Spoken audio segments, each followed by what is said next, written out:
Hey, brilliant. Okay. The Northwoods Innovation Programme is a Forestry Commission funded programme, funded by the Woods into Management Forestry Innovation Funds. It has three key work streams. One is hosting events like this and producing videos and case studies. One is working with innovators who have ideas and different ways of helping to bring more woods into active management across the North East and Yorkshire, which is the project area. And then finally, we work with the Silver Foundation to develop new capabilities for their My Forest mapping platform, which is their flagship project. Ultimately, Northwoods is trying to re-establish a woodland initiative in the North East and Yorkshire region. So Northwoods is a consortium of experts. It's led by Reheat, and we work with Martin Glynn, RDI Associates, the Silver Foundation, and also Timber Auctions. So today's webinar is focusing on grey squirrel management, and according to an RFS report that was published 3 years ago, then grey squirrel damage to trees in England and Wales is estimated to cost £37 million a year in lost timber value, reduced carbon capture, damage mitigation, and trees to replace those that have died as a result of grey squirrel bark stripping. So it's a big issue, and I'm delighted to introduce and hand over to David Adams from the UK Squirrel Accord to tell you more about grey squirrel management and the project that he works on. I'll stop sharing my screen now and hand over to David.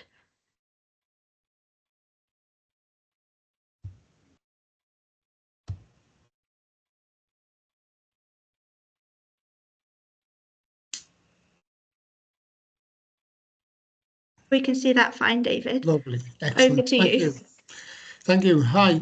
So my name is Dave Adams. I work for the UK Squirrel Accord, and I've been asked to come along to talk about grey squirrel management. Just trying to get the next slide.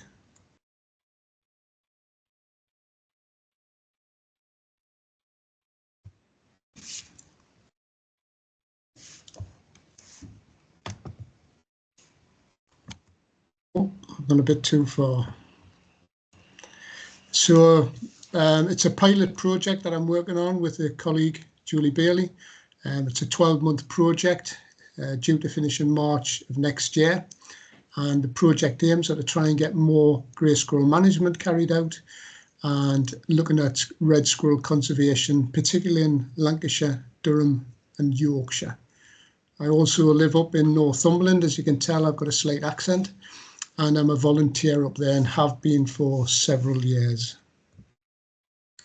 So today's presentation is going to be focusing on woodland health and tree damage. It's not going to be focusing on red squirrel conservation, although we will mention that and they go hand in hand. I think that's probably worth a webinar in itself and something perhaps we could do in the future. But some of the principles of management are going to be exactly the same with some of the similar considerations. So we're not focusing on that today, maybe another time. So the Woodland Trust, they've outlined several problems and pressures that our woodlands are going to be facing, not least of all things like climate change, and it's appropriate that COP29 I think is on at the moment. So that would lend itself to thinking about how woodlands are going to develop over the coming years.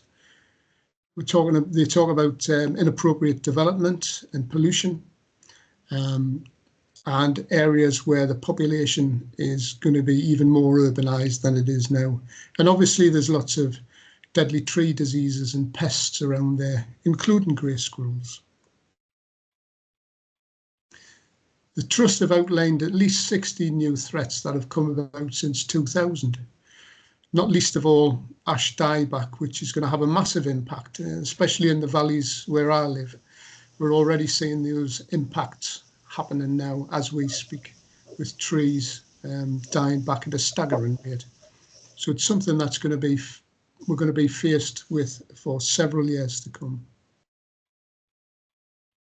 So today's talk is about the grey squirrel.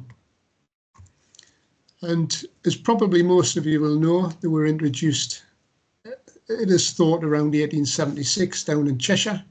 However, it's thought that they may have been introduced as early as the 1820s. And I could imagine sailors and merchant seamen bringing them back over the years, probably a lot earlier than that. They come from North America and they were used as an ornamental species. So lots of stately homes wanted to have these new and interesting creatures running about. However, by the 30s, it was recognised how much damage they were causing, and it became illegal to release them into the wild. It's interesting that a Country Life magazine, there was a letter which a gentleman wrote, and he was astounded that a fellow contributor was going to release some on his estate. And this is a little extract from that letter, which he wrote in 1914 on the faults of the grey squirrel.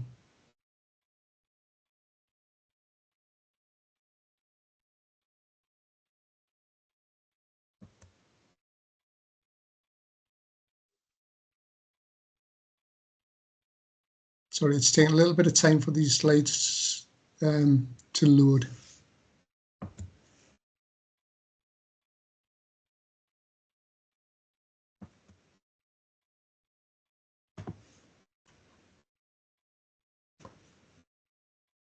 Is that okay, Martha? Has that one come on? Yes, that's right. Yeah, they're a little bit slow tonight for whatever reason.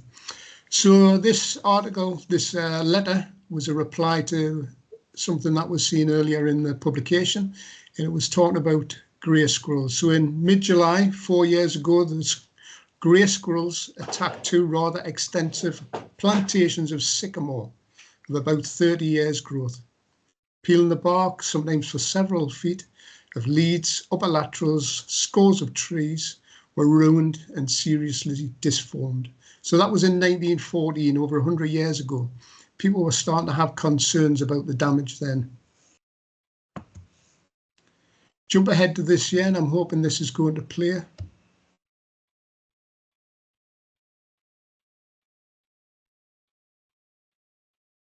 So many of you will have seen this video. It's been shared widely on social media.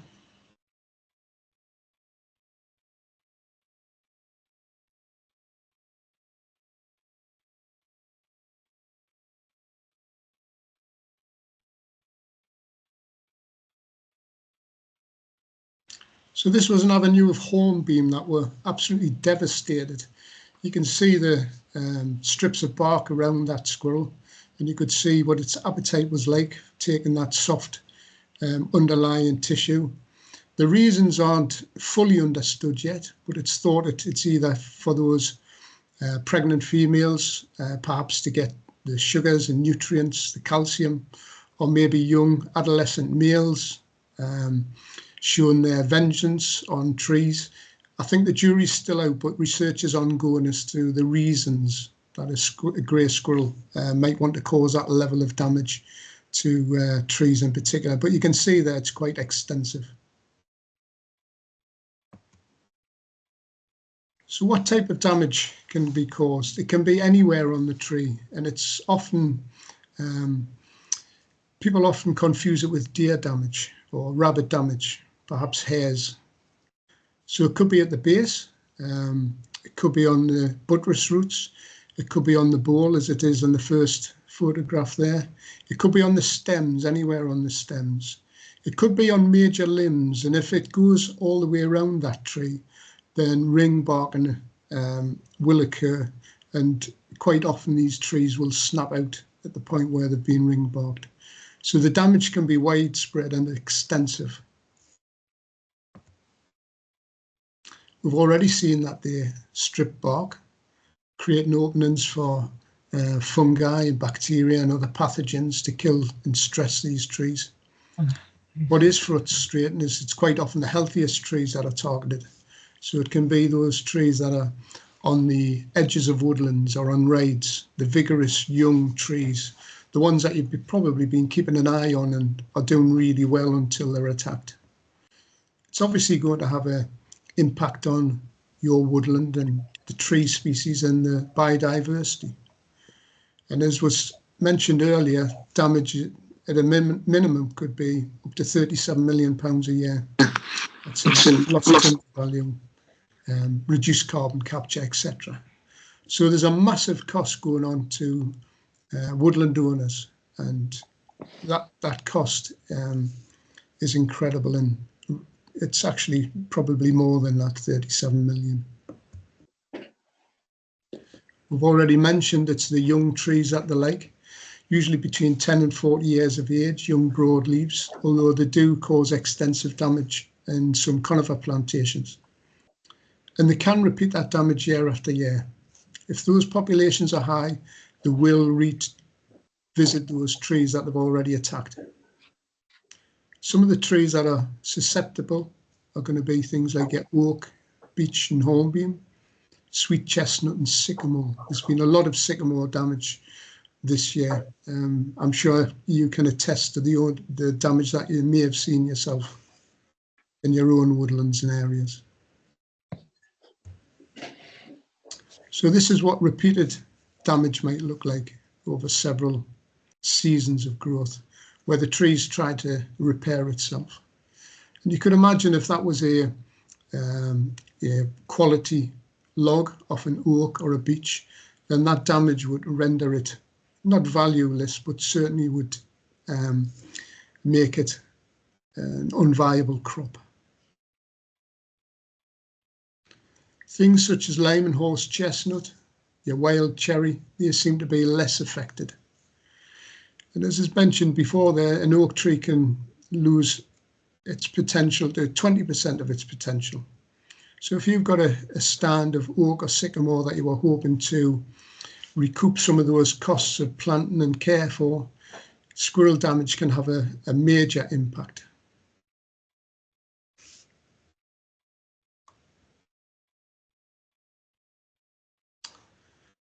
So in his book,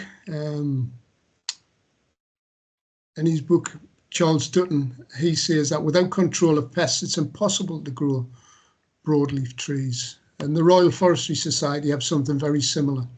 It's not possible to produce first-rate timber of oak and broadleaf species in Britain and Ireland without systematic grade control.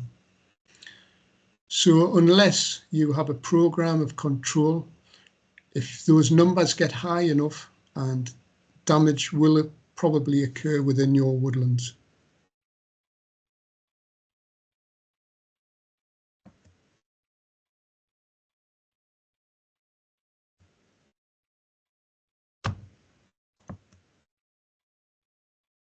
There's some really helpful guides out there.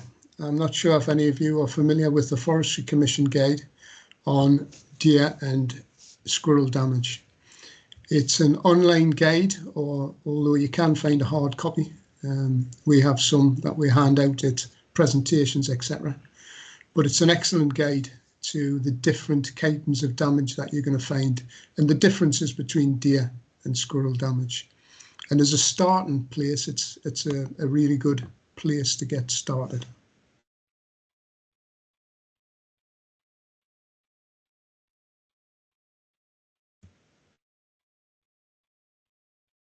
I have to excuse how slow these slides are going.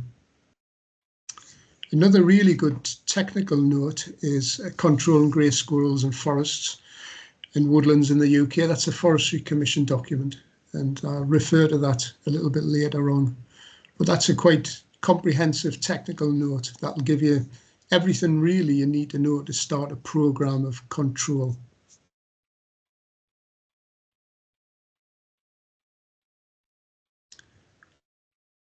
In other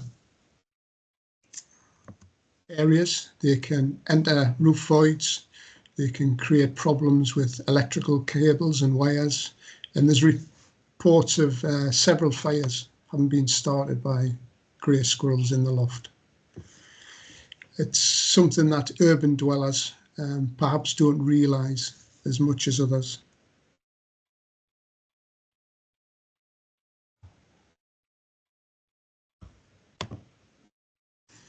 They can damage fruit crops and orchards. Your nut crops and your market gardens can get hammered. And I've spoken to several people this year who say they haven't had a crop of walnuts or apples in their garden for several years because the squirrels either come in early and strip out the young apples as they're grown, or they devastate the nut crops. So it's a real concern for people that are trying to grow food and nuts, etc.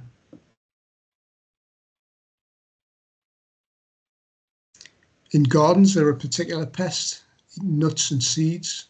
They'll dig down into your combs. They will hammer a garden. And I don't know if any of you out there have had experiences.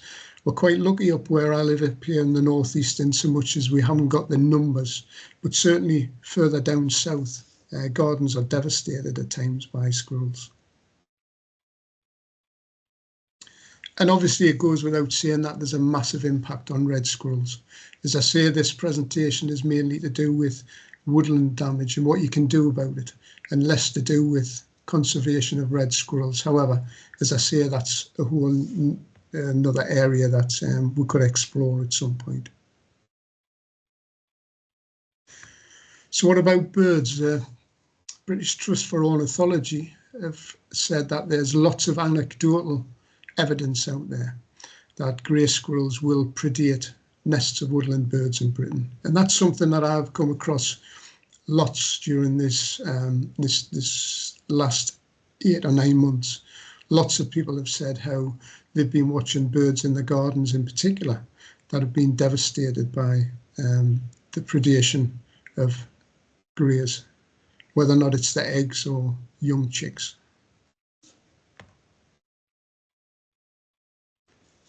In one example, and I accept that this is an extreme example, there was 114 out of the 135 nests were predated by greys.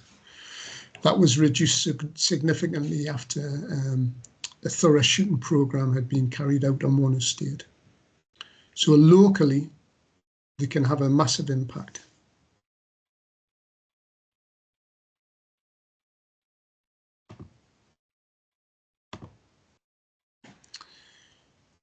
However, a year later, they said that they also have found some evidence that it can suppress local populations, but in general, they thought that it didn't cause widespread or lasting harm.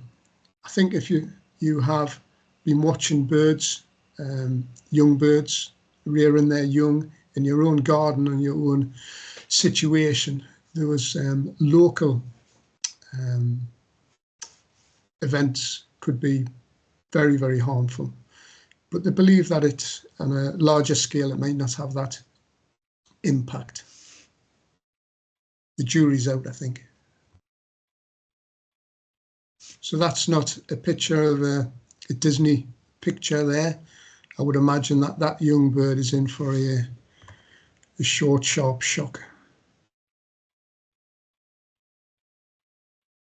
There's also ongoing research as to disease that they may carry, and tick-borne infections, in particular Lyme's disease. Remember, these creatures are rodents, and depending on the tick burden in the woodland, they will add to the problems of that woodland. Where they are at high densities, they will carry ticks and will take part in that infection spread. Adenovirus is another disease that is probably underreported in our woodlands, but it's estimated that 54% of greys carry it. And again, that disease has an impact on many, many species within a woodland area. So it's something else to bear in mind if you have a high population. So basically, is there anything we can do about it? So we're going to plant less susceptible species. Do we look at the lists and decide which species are going to do well in the presence of grey squirrels?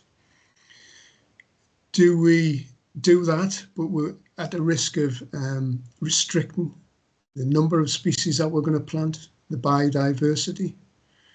And what impact is that going to have on tree production? Are we going to encourage natural predators? There's a lot of discussion going on at the minute and lots of anecdotal evidence of where the pine marten might fit back into this whole scenario that's going on. Is it something we need to do and encourage? It's certainly something that we're going to have to start thinking about and living with as projects push forward. Is it about money? Is it about putting more resources into things like the immunocontraceptive or the gene drive? Is it about throwing money at the problem and sorting it out?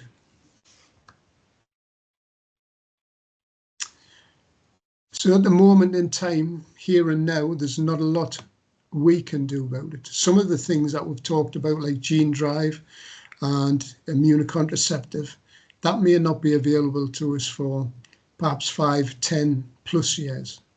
And I know there's people on this webinar today will be saying that they've discussed this over the last 20 to 30 years, and still we haven't got a long-term solution. So at present, the only thing that we can do is to try and manage those grey squirrels. And I'm talking about in the next 20 to 50 years, perhaps. It's going to be an interesting journey to see when the science can catch up with this invasive species.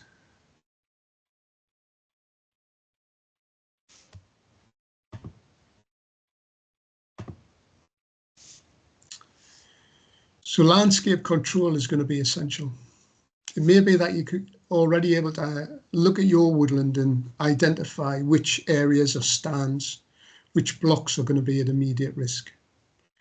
Have you got some nice stands of oak and sycamore that is starting to come into that age bracket where you think they might potentially get damaged?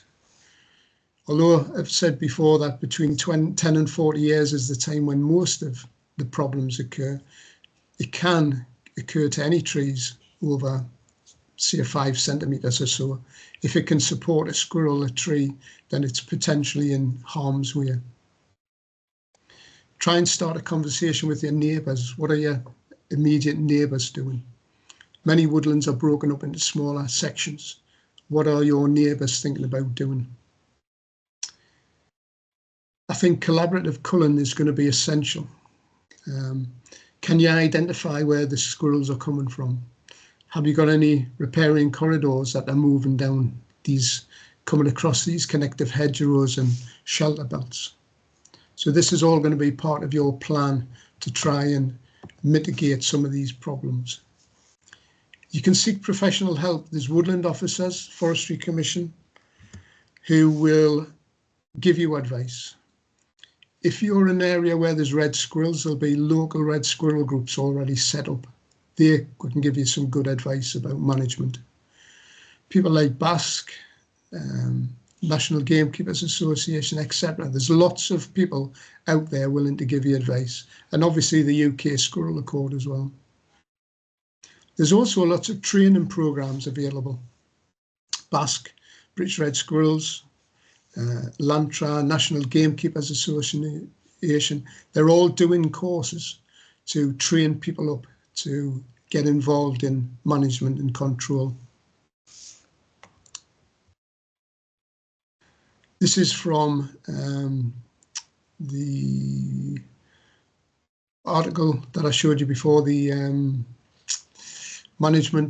Forestry Commission Management Technical Note 19. And information in there is about how you might want to start protecting your timber production. So there's lots of advice out there. There's lots of articles. There's also grants available. If you're lucky enough to have a slightly larger woodland than lots of people, and you can get higher tier stewardship grants, there is a good grant available, WS3, which is up to £60 a hectare for qualifying woodland. That will allow you to start implementing your squirrel control programme. Now, there's things you need to do with that grant. It's not just a case of getting given the money and telling, yeah, I'm going to crack on and get those squirrels managed. You have to produce a squirrel management plan. You have to do survey work, and you have to record the kind of data that the Forestry Commission is expecting. So although there's money there in grants, there is an expectation that you have to produce evidence.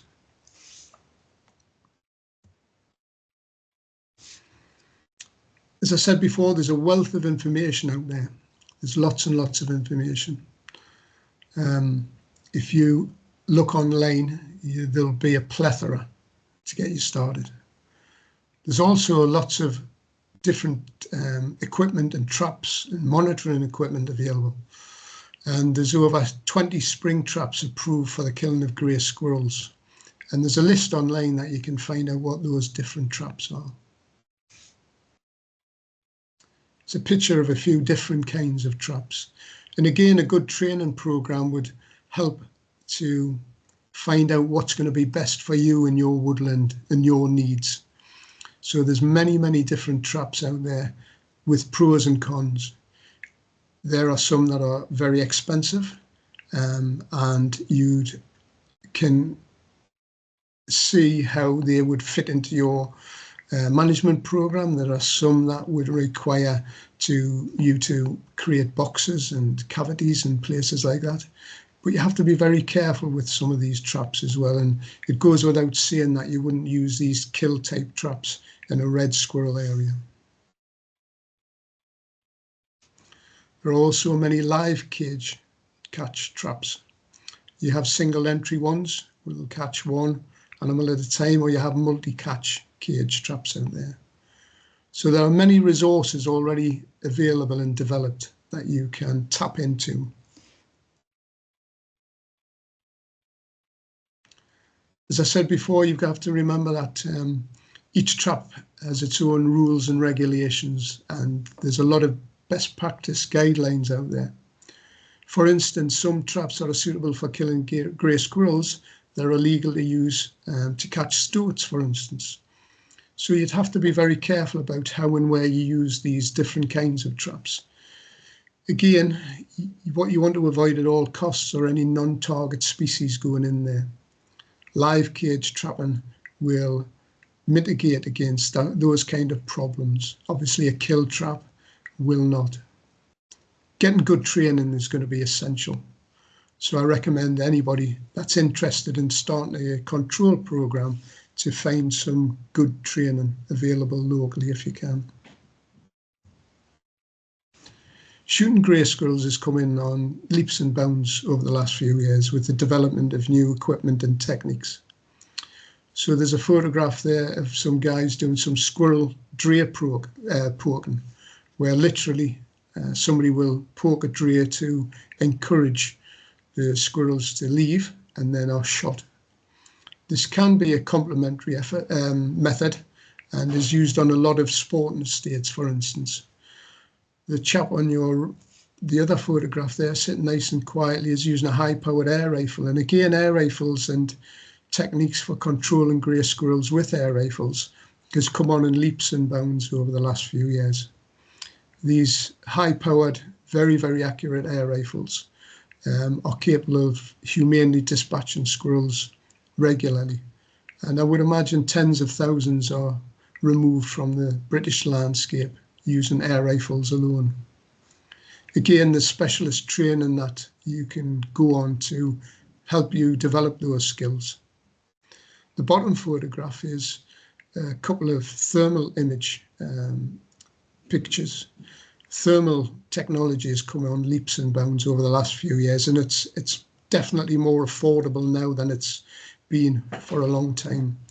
A good thermal imaging device, a handheld one, which will improve your culling rate dramatically, can be purchased for probably £700 or £800 now, whereas before they were thousands of pounds.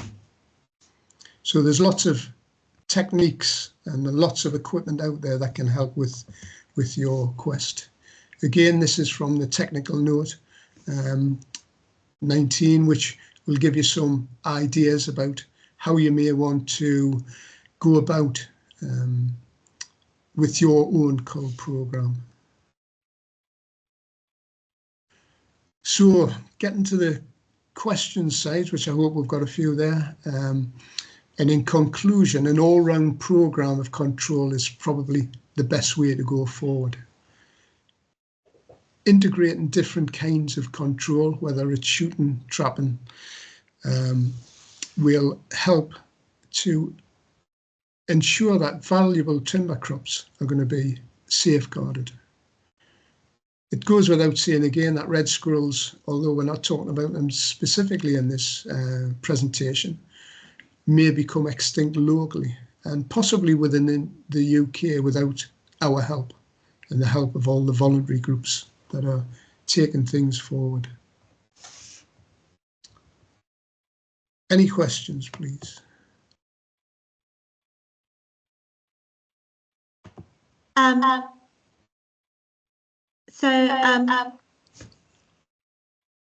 Hugh, would you like to go? Thank you very much. Thanks, Dave. Given that I'm listening to an echo of myself, so I'll just carry on. Given if that, everyone could just make sure they're muted, if possible. Thanks, Martha. Given that the recent increase in new planting under the UKO scheme in England has resulted in the vast majority, I think about 80% of those woodlands are comprised of broadleaves, and the average size is quite small, it's about 5 hectares. Given where we are with grey squirrel, what do you think is the prognosis for those woodlands in the future? I think unless we get organised, the future is looking quite dim. We've already seen that the amount of damage that gets caused now. I would imagine unless we do something drastically, some of those woodlands are going to be in a pretty bad state in 10 to 50 years' time. I know the grant scheme that's coming out is quite generous and it would allow a lot of control to go on, but there needs to be an uptake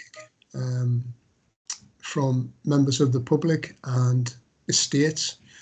So there's lots of help out there. There's lots of techniques, equipment and grants. We just need that uptake from woodland owners. Thank you, Dave. I hope that helps. Clive, would you like to go next? Yeah, hello.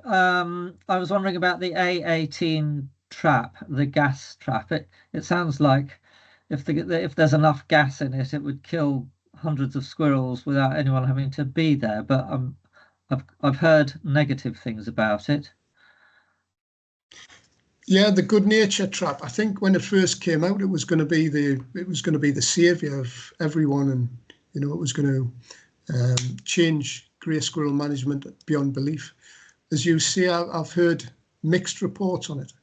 I would like to see some more research going into its use, and I know they've tweaked it and put they have a small, what we'd say, a plastic card to which you attach to the tree to discourage small birds from going up the bark into that trap. From people that like it, they absolutely love it. It's the best thing since sliced bread. From other people, I've heard their concerns about certain small birds going into it. But I'd like to see more research on the good nature trap, because in reality, as you say, if it could kill 18 squirrels before it is the gas canister is replaced, then it's although an expensive item to initially buy, it's working 24 hours a day for you. So I haven't had a lot of experience with it. I know that some people absolutely love them.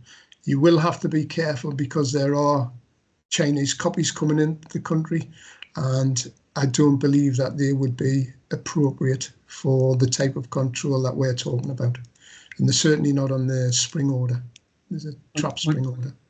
Is it possible to get the makers to demonstrate to some people how to use it and how to avoid killing small birds and things like that? Is there a way of having some group meetings with one? It would be interesting, and I think possibly if one of the organisations like BASC or somebody, or the Game Conservancy Trust, took up that research element, it would be something definitely to move forward on. Yeah, okay, thanks. So Anne asked, is now the wrong time of year to set spring traps as so many acorns and nuts? It depends, particularly on your area.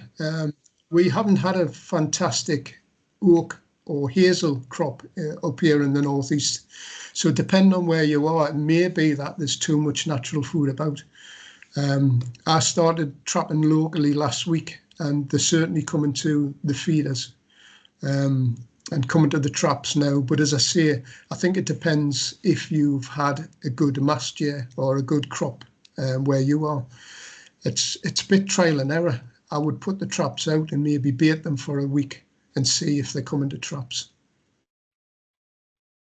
Anne, did you want to follow up with that question at all?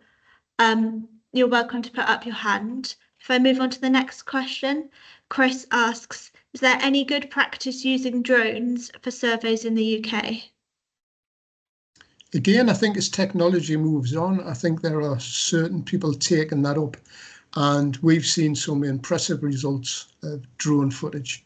Again, like most technology, it has its limitations, i.e. when there's full leaf cover and in certain thick conifer blocks, but certainly I think it's a technology that's going to be developed further, and people are working on it as we speak. So yes, I think it'll be the norm in a few years' time.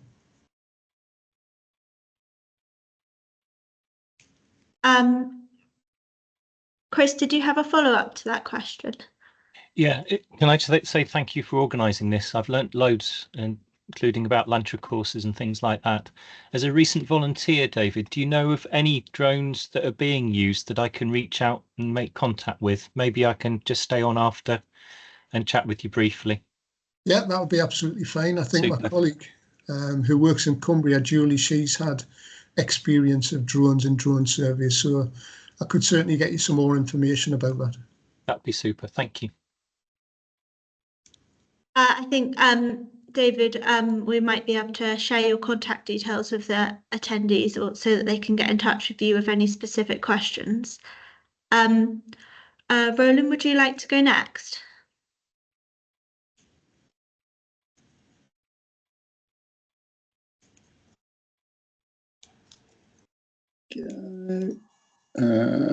Am I audible now? Yeah, that's great. Sorry, thanks. Yes. David, I missed the beginning of the talk, but very good. Thank you. Been a busy day. You said there's anecdotal evidence that pine martens will suppress grey squirrels. And so if you'll forgive me, I want to pick a bone with that, because I think there's extremely good evidence from Ireland, sustained over a decade or so, that pine martens suppress grey squirrel populations. And there's also been some work done in Scotland. If you check Emma Sheehy's publications, the evidence is there. I'm working in Galloway, and anecdotally, I think we are seeing the same effect here, but I can't prove it.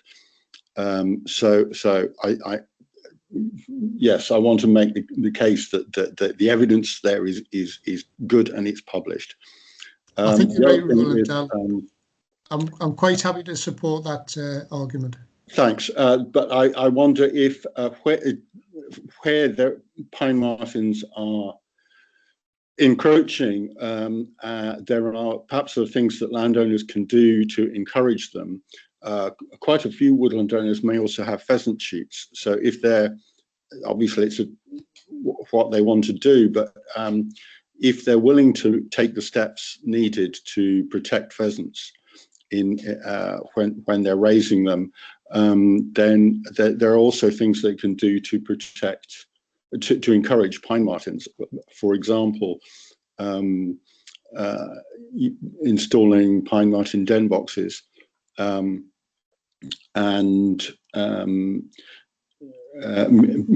making sure that pine martens are safe and not disturbed.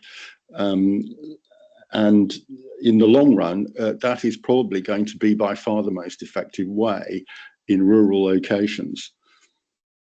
I think you might well be right. And I think we're going to have to relearn to live with pine martens, to be honest. They're definitely on the move. Certainly where I live up in Northumberland, as you probably know. And we're going to have to put in these measures to mitigate these potential conflicts. I think you're right. Thank you.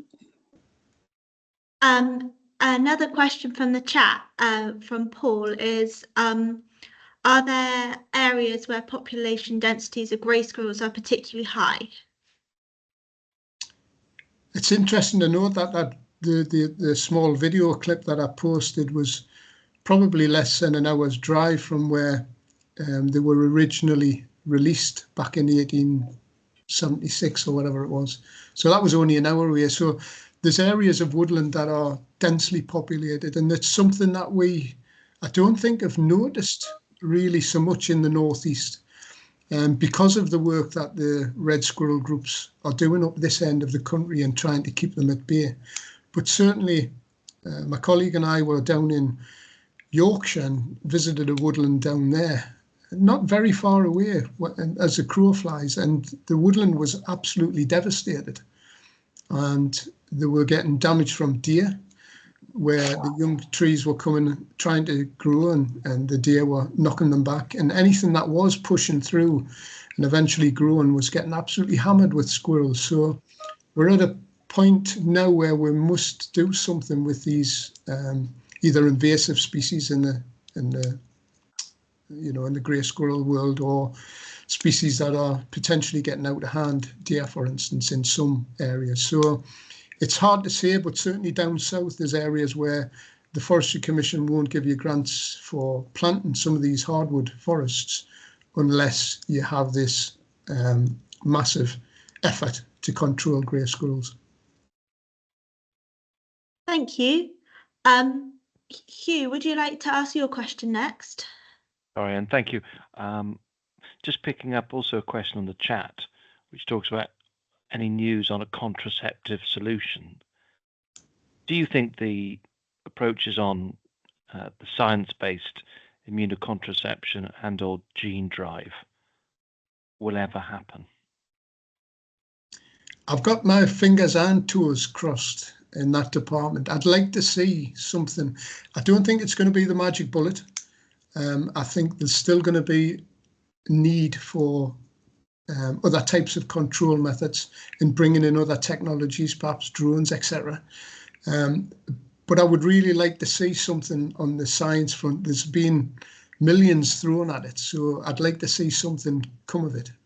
I talk to friends and colleagues that have been in this business a lot longer than me, and they have said for 20, 30 years this has been the discussion, and it hasn't come about yet. But I think they have made lots of inroads, and I think it will become a thing. I think they've got lots of different parts of the jigsaw that will get fitted together at some point, and it'll be interesting to see how it's implemented once it does become available and widespread.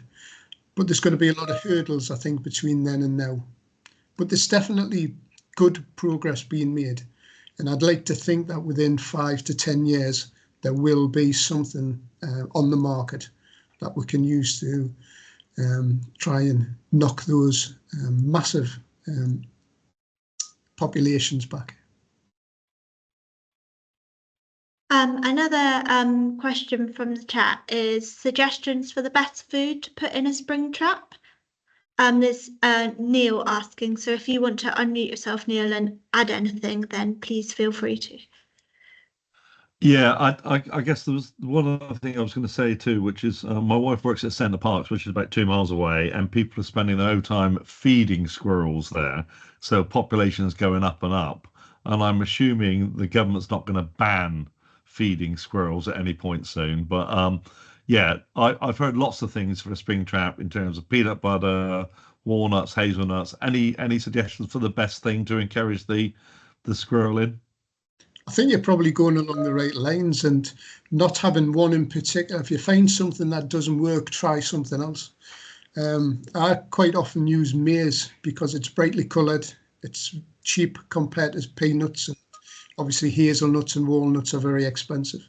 So something like maize generally attracts their attention, and it depends what you're competing against. If you're trying to put maize in a hazel plantation, coppice, you're probably not going to win unless they think it's interesting enough to come and visit.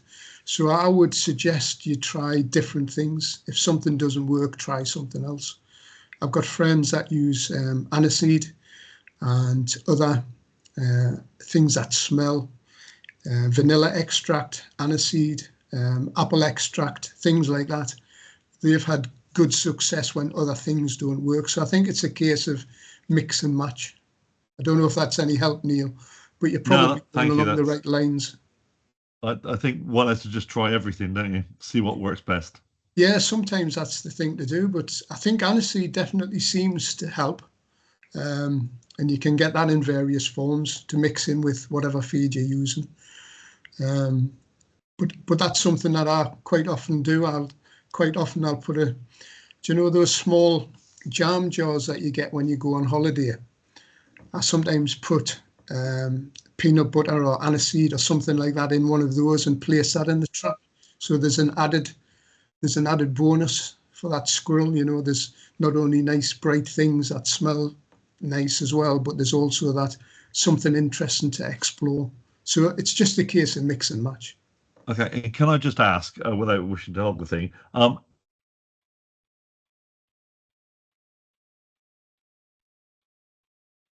you can ask away, but you've just disappeared there, Neil. Are you back, Neil?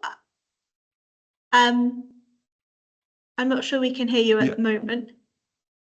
Sorry, yeah, I was just going to ask about the best height to put the trap. Is it on the ground or up the tree? Again, it depends. I like to put mine off the ground if I can. That's not always, you can't always do that. But certainly traps on the ground work effectively and efficiently and lend themselves to be hidden a little bit more, especially if you're in an area where you're going to expect members of the public perhaps coming around or going past. You can really tuck them away and bury them in leaf litter, etc. Whereas if it's on a platform or if it's up a tree, it tends to attract a little bit more attention. But again, it's whatever works for you, I suppose. Thank you. Clive, would you like to ask your question? Hi, yes, back to pine martins again. I have had someone on an estate saying, no, we don't want to have pine martins because we want to introduce dormice. Is there a chance, or how much of a chance is there that pine martins might actually affect a dormouse introduction or any other sort of species adversely? Of course, I'm sure they'll eat lots of things. They do, and they tend to eat voles quite a lot, and fruits and nuts and things like that, as well as they will take nestlings and eggs and things like that. I was just saying to Roland there before, I think we're going to have to learn to live with them. They're on the move. They're going to be populating areas, coming to an area near you soon. And we're just going to have to try and learn to live with them again. We're out of the habit, as it were, because of the problems they've had in the past. So I think we're going to have to get on with that. And yes, I would imagine if you have dormice, they will find those attractive, as they will lots of other animals and birds that we particularly don't want them to eat. However, we have to learn to live with them. Right. Okay. Are they particularly a problem though in other? Has that been recorded in other areas? I mean, I wouldn't have thought it was too big a problem. Not that I'm aware of. Somebody like Roland might have a better idea about predation of dormice and what have you. It's not something I've read anything about that I could say particularly about them decimating populations or anything, but they're opportunists, like lots of the mustelid family, so they will take that opportunity if it arises. So in the interest of time, if we just do one more question, Roland? Can you hear me? Yes, we can, yeah. Okay, yeah, just coming back on the dormice thing, I honestly, off the top of my head, don't know what records there are of, if there are any, of pine marten taking dormice, hazel or edible. There are dietary studies of pine martens, usually most of them based on scat analysis, published from Europe and Sweden and Scotland. So if you have a search for that in Google Scholar, you will find material there.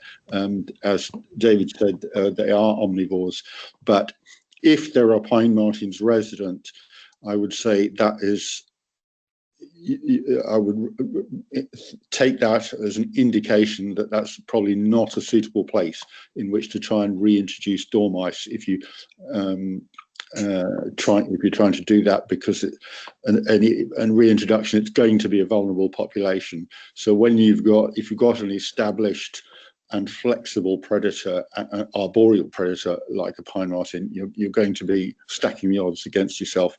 That's my personal opinion. I can't back that up with other evidence. Sorry. David, did you have any final comments? Just thanks for the opportunity, and thank you for people turning up. I realise it's kind of tea time for a lot of people, so it's been an interesting one, and there's been some interesting discussions there. If anybody would like to contact me, I'm sure Martha will be able to share a link for the squirrel officers for the UK Squirrel Accord, and if there's any outstanding questions that you think you may want answered, or if in particular you need any help within Lancashire, Durham or Yorkshire, then the new project is involved specifically in those areas. Yeah, thank you very much, David, for a really in-depth presentation and for answering lots of questions.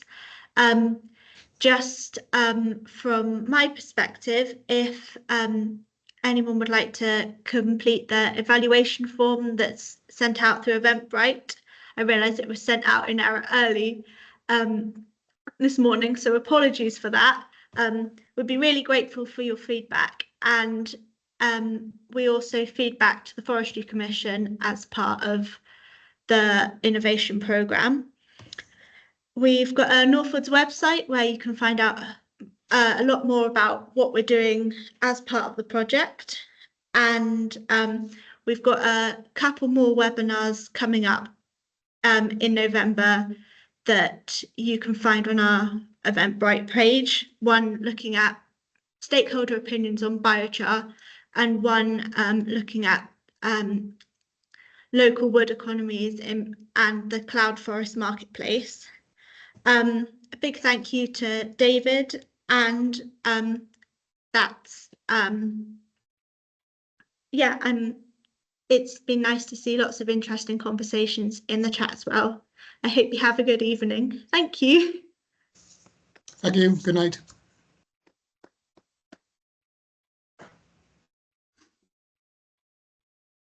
You take care. All best. Bye bye.